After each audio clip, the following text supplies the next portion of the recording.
اعوذ باللہ من الشیطان الرجیم بسم اللہ الرحمن الرحیم ربی اشرح لی صدری ویسر لی امری واحلل عقدۃ من لسانی یفقہوا قولی۔ سورہ الشمس۔ سورہ الشمس میں پہلے لفظ کو ہی اس سورت کا نام قرار دیا گیا ہے۔ مضمون اور سے اس کے یہ معلوم ہوتا ہے کہ یہ سورت بھی مکہ کے ابتدائی دور میں نازل ہوئی ہے، مگر اس کا نزول اس زمانے میں ہوا جب مکہ میں رسول اللہ صلی اللہ علیہ وسلم کی مخالفت خوب زور پکڑ چکی تھی۔ اس کا موضوع نیکی اور بدی کا فرق سمجھانا ہے اور ان لوگوں کو برے انجام سے ڈرانا ہے جو اس فرق کو سمجھنے سے انکار کرتے ہیں اور بدی کی راہ پر چلنے کا اصرار کرتے ہیں۔ مضمون کے لحاظ سے یہ سورت دو حصوں میں مشتمل ہے۔ پہلا حصہ سورت کے آغاز سے شروع ہو کے آیت 10 پر ختم ہوتا ہے اور دوسرا حصہ آیت 11 سے شروع ہو کے آخر تک چلتا ہے۔ پہلے حصے میں 3 باتیں سمجھائی گئی ہیں۔ ایک یہ کہ جس طرح سورج اور چاند، دن اور رات، زمین اور آسمان ایک دوسرے سے مختلف ہیں اور ان کے نتائج بھی مختلف ہیں، اسی طرح نیکی اور بدی بھی ایک دوسرے سے مختلف ہے اور اپنے آثار اور نتائج میں بھی مختلف ہے۔ یہ دونوں نہ اپنی شکل میں یکساں ہیں اور نہ ان کے نتائج یکساں ہو سکتے ہیں، یعنی ایک جیسے ہو سکتے ہیں۔ دوسرا یہ کہ اللہ تعالیٰ نے نفس انسان کو جسم، حواس اور ذہن کی قوتیں دے کر دنیا میں بالکل بے خبر نہیں چھوڑ دیا، بلکہ ایک فطری الہام کے ذریعے سے اس کے لاشعور میں نیکی اور بدی کا فرق، بھلے اور برے کا امتیاز اور خیر کے خیر اور شر کے شر ہونے کا احساس اتار دیا ہے۔ تیسرا یہ کہ انسان کے مستقبل کا انحصار اس پر ہے کہ اس کے اندر تمیز، ارادے اور فیصلے کی جو قوتیں اللہ نے دے رکھی ہیں، ان کو استعمال کر کے وہ اپنے نفس کے اچھے اور برے رجحانات میں سے کس کو ابھارتا ہے اور کس کو دباتا ہے۔ اگر وہ اچھے رجحانات کو ابھارے اور برے رجحانات سے اپنے نفس کو پاک کرے گا تو فلاح پائے گا۔ اس کے برعکس اگر وہ نفس کی اچھائی کو دبائے گا اور برائی کو ابھارے گا تو نامراد ہوگا۔ رسول دنیا میں اس لیے بھیجا جاتا ہے کہ بھلائی اور برائی کا جو الہامی علم اللہ نے انسان کی فطرت میں رکھ دیا ہے وہ بجائے خود انسان کی ہدایت کے لیے کافی نہیں ہے، بلکہ اس کو پوری طرح نہ سمجھنے کی وجہ سے ہی انسان خیر و شر کے غلط فلسفے اور معیار تجویز کر کے گمراہ ہوتا رہا ہے۔ اس بنا پہ اللہ تعالیٰ نے اس فطری الہام کی مدد کے لیے انبیاء علیہ السلام پر واضح اور صاف صاف وحی نازل فرمائی تاکہ وہ لوگوں کو کھول کر بتائیں کہ نیکی کیا ہے اور بدی کیا ہے۔ لیکن اگر دیکھا جائے ہسٹری میں دیکھا جائے تو لوگوں نے انبیاء کے ساتھ کیا سلوک کیا، حالانکہ وہ تو صرف ان کی گائیڈنس کے لیے آئے تھے۔ بہرحال ایسے ہی ایک نبی حضرت صالح علیہ السلام کی قوم سمود کی طرف بھیجے گئے تھے، مگر وہ اپنے نفس کی برائی میں غرق ہو کے اتنی سرکش ہو گئی تھی کہ ان کو جھٹلا دیا، اس نے ان پیغمبر کو ہی جھٹلا دیا اور اس کا منہ مانگا معجزہ یہ تھا کہ ہمیں اونٹنی پیش کی جائے، اور وہ بھی کیسے پیش کی جائے؟ پہاڑ سے نکال کر، یعنی جو کہ ایک امپاسبل بات ہے اس کو پاسبل کر کے دکھایا جائے تو پھر ہم پیغمبر کو مانیں گے۔ حضرت صالح کے منع کرنے کے باوجود اس قوم کے ایک شریر ترین انسان نے ساری قوم کی خواہش کے مطابق اس اونٹنی کو قتل کر دیا، اور اس کا نتیجہ آخرکار کیا ہوا کہ پوری قوم تباہ ہو کر رہ گئی۔ یعنی پہلے انہوں نے خود ہی اونٹنی مانگی معجزے کے طور پر اور پھر بعد میں اس کو خود ہی قتل کر دیا۔ یہ بھی ہم دیکھیں گے کہ انہوں نے اس اونٹنی کو کیوں قتل کیا۔ بہرحال سمود کا یہ قصہ پیش کرتے ہوئے پوری صورت میں کہیں یہ نہیں کہا گیا کہ اے قوم قریش، اگر تم سمود کی طرح اپنے نبی صلی اللہ علیہ وسلم کو جھٹلاؤ گے تو وہی انجام دیکھو گے جو سمود نے دیکھا ہے۔ مکہ میں اس وقت حالات وہی موجود تھے جو صالح علیہ السلام کے مقابلے میں قوم سمود کے شریر لوگوں نے پیدا کر رکھے تھے۔ اس لیے ان حالات میں یہ قصہ سنا دینا بجائے خود اہل مکہ کو یہ سمجھا دینے کے لیے کافی تھا کہ سمود کی یہ تاریخی تاریخ ان پر کس طرح چسپاں ہو رہی ہے.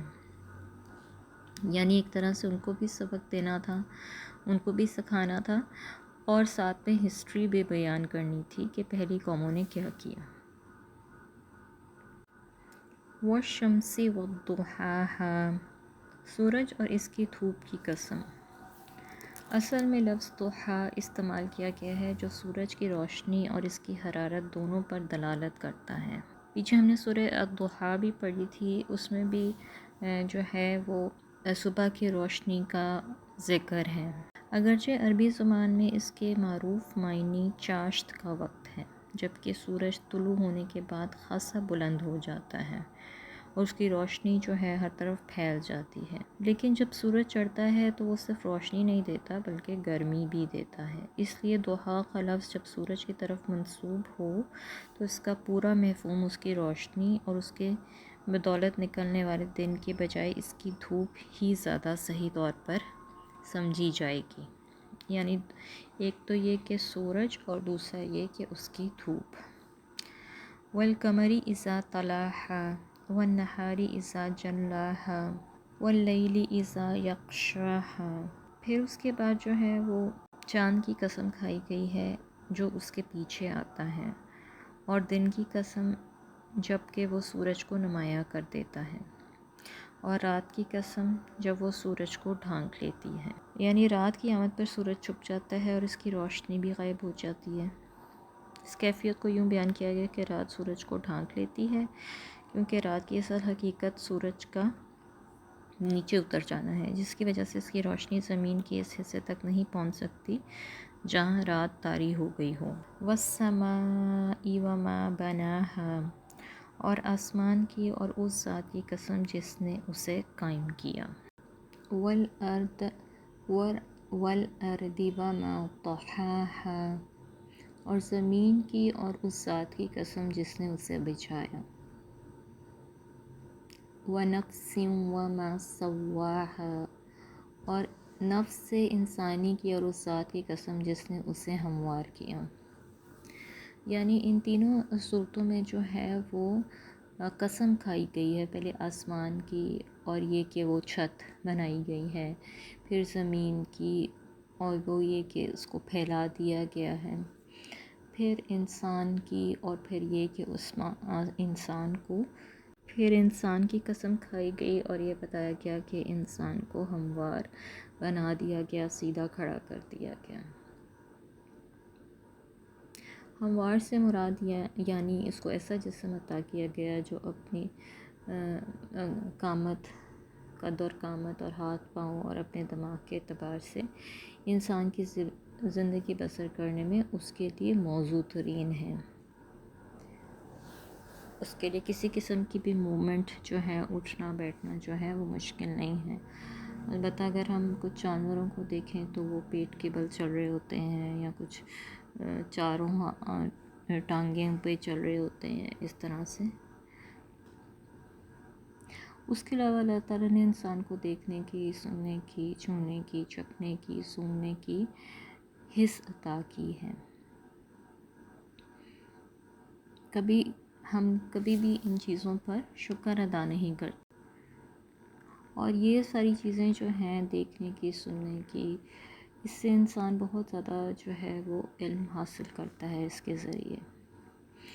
پھر اس کو اللہ تعالیٰ نے عقل عطا کی ہے، پھر اسے قوت خیال دیا ہے، قوت حافظہ دیا ہے. آپ دیکھیں اگر کسی کے پاس حافظہ نہ ہو تو اس کے دماغ میں جو ہے وہ لینگویج نہیں بیٹھ سکتی ہے اور وہ کمیونیکیٹ نہیں کر سکتا. جیسے کچھ بچے ہیں جن کی میموری جو ہے وہ متاثر ہوتی ہے فار ایگزامپل آٹزم میں، اور وہ اپنے اندر جو ہے وہ لفظوں کو نہیں رکھ سکتے اور اس طرح ان کی لینگویج نہیں ڈیولپ ہوتی ہے. قوت تمیز اللہ تعالیٰ نے انسان کو عطا کی، قوت فیصلہ عطا کی، اور کون سی ذہنی صلاحیتیں اس کو عطا کی اس کو بہت سی ایسی صلاحیتیں جن کی بدولت و دنیا میں اس قابل ہوا کہ وہ کچھ کام کر سکے. اس کے علاوہ ہموار کرنے میں یہ مفہوم بھی شامل ہے کہ اسے پیدائشی گناہگار اور بدمعاش بنا کر نہیں بلکہ فطرت پر پیدا کیا ہے۔ ہر بچہ جو ہے وہ فطرت پر پیدا ہوتا ہے اور اس کی ساخت میں کوئی بھی کجی نہیں رکھی، یعنی وہ سیدھی راہ اختیار کرنا چاہے بھی تو نہ کر سکے۔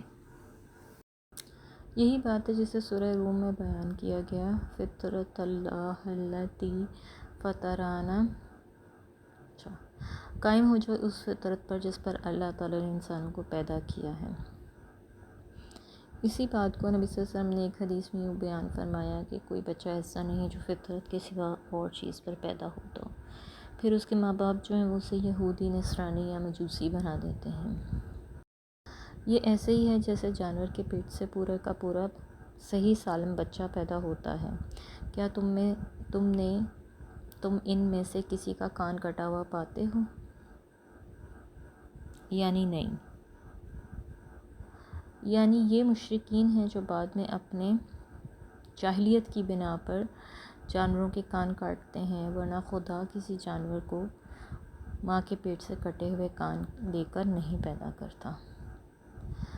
ایک اور حدیث میں صلی اللہ علیہ وسلم کا ارشاد ہے، میرا رب فرماتا ہے کہ میں نے اپنے تمام بندوں کو حنیف یعنی صحیح فطرت پیدا کیا تھا، پھر شیطان نے آ کر ان کو ان کے دین سے گمراہ کر دیا اور ان پر چیزیں حرام کر دیں جو میں نے ان کے لیے حلال کی تھی، اور ان کو حکم دیا کہ میرے ساتھ ان کو شریک کریں جن کے شریک ہونے پر میں نے کوئی دلیل نازل نہیں کی۔ یہ حدیث مسند احمد اور مسلم دونوں میں ملتی ہے۔ فَأَلْهَمَهَا فُجُورَهَا وَتَقْوَاهَا، پھر اللہ تعالیٰ نے اس کو بدی اور اس کی پرہیزگاری اس پر الہام کر دی۔ یعنی کہ ایسی چیز جو انسان کے اندر ڈال دی گئی ہو یا اس کو نگلوا دی گئی ہو یا اس کے حلق سے اتار دی گئی ہو۔ اسی بنیاد پہ مفہوم کے لحاظ سے الہام کا لفظ اللہ تعالیٰ کی طرف سے کسی تصویر یا کسی خیال کو غیر شعوری طور پہ بندے کے دل و دماغ میں اتار دینے کے لیے استعمال ہوتا ہے۔ نفس انسانی پر اس کی بدی اور اس کی نیکی اور پرہیزگاری الہام کر دینے کو ہر شخص اپنے اندر محسوس کرتا ہے۔ اگر آپ خود اپنے آپ کو دیکھیں تو آپ کو اپنے نیچر میں یہ معلوم ہو جائے گا کہ آپ کا نفس جو ہے وہ زیادہ تر نیکی کی طرف مائل ہوتا ہے یا بدی کی طرف مائل ہوتا ہے۔ ہر انسان اپنے آپ کو خود بہت اچھی طرح جانتا ہوتا ہے۔ نفس انسانی پر اس کی بدی اور اس کی نیکی الہام کر دینے کے دو مطلب ہیں۔ ایک یہ کہ اس کے اندر خالق میں نیکی اور بدی دونوں کے رجحانات رکھتی ہے، اور یہ کہ وہ چیز ہے جس کو ہر شخص اپنے اندر محسوس کرتا ہے۔ دوسرا مطلب یہ ہے کہ ہر انسان کے لاشعور میں اللہ تعالیٰ نے یہ تصورات رکھ دیے کہ اخلاق میں کوئی چیز بھلی ہے اور کوئی چیز بری، اچھے اخلاق اور اعمال اور برے اخلاق اور اعمال ایک جیسے نہیں ہیں۔ جیسے فسق و فجور، بد کرداری، زنا یہ ایک برائی کا کام ہے، اور تقویٰ اور پرہیزگاری یہ ایک اچھی بھلائی کا کام ہے۔ یہ تصورات انسان کے لیے اجنبی نہیں ہیں، بلکہ اس کی فطرت ان سے آشنا ہے، اور اللہ تعالیٰ نے برے اور بھلے کی تمیز پیدائشی طور پر اس کو عطا کر دی ہے۔ یعنی کوئی بھی انسان یہ نہیں کہہ سکتا کہ مجھے بھلے اور برے میں تمیز نہیں ہے۔ یہ تو اللہ تعالیٰ نے اس کے اندر اتار کے ہی اس کو زمین پر بھیجا ہے۔